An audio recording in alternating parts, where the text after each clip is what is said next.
জাতীয় ঈদগাহে ঈদ উল ফিতরের প্রধান জামাতের প্রস্তুতি নিয়ে সুপ্রিম কোর্ট প্রাঙ্গণে সংবাদ সম্মেলনের আয়োজন করেছে ঢাকা দক্ষিণ সিটি কর্পোরেশন। সেখানে উপস্থিত আছেন কর্পোরেশনের প্রশাসক বীর মুক্তিযোদ্ধা মোহাম্মদ আব্দুস সালাম। আমরা সরাসরি যুক্ত হচ্ছি সেখানে। শেষ হয়ে আসছে আমাদের, হয়তো 10-15% কাজ বাকি আছে, আর সব এখন শুধু ফিনিশিংটা টাচটা বাকি, আর সবই হয়ে গেছে। এবং আমি আপনাদের মাধ্যমে নগরবাসীকে আহ্বান জানাই যে আপনারা শান্তিপূর্ণভাবে সেদিন এই জামাতে অংশগ্রহণ করবেন এবং আবার শান্তিপূর্ণভাবে এখানে বের হওয়ার এবং ঢুকার প্রশস্ত রাস্তার ব্যবস্থা আমরা রেখেছি। আমরা আশা করব যে সবগুলো গেট দিয়ে দরজা দিয়ে তারা ঠিকভাবে আসবেন, আবার ঠিক একইভাবে বের হয়ে যাবেন। কোনো হই হল্লার করার কোনো প্রয়োজন নাই, নিয়ম শৃঙ্খলার মধ্যে দিয়ে যে হয় সম্ভব।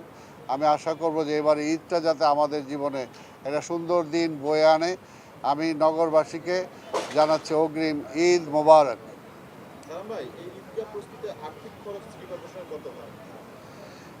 এটা তো আমি এখন এই মুহূর্তে দিতে পারবো না, এটা পরবর্তী পর্যায়ে আপনারা যদি যোগাযোগ করেন আমি জানিয়ে দেবো, একজ্যাক্ট ফিগারই জানিয়ে দেবো। ওকে, আপনাদের সবাইকে ধন্যবাদ। খুদা হাফেজ। আমরা এটা আমরা একটা ইসে যাব মাতোয়াইলে, তো এটা আমরা চাই, কারণ এটা একটা নাগরিক সমস্যা হয়।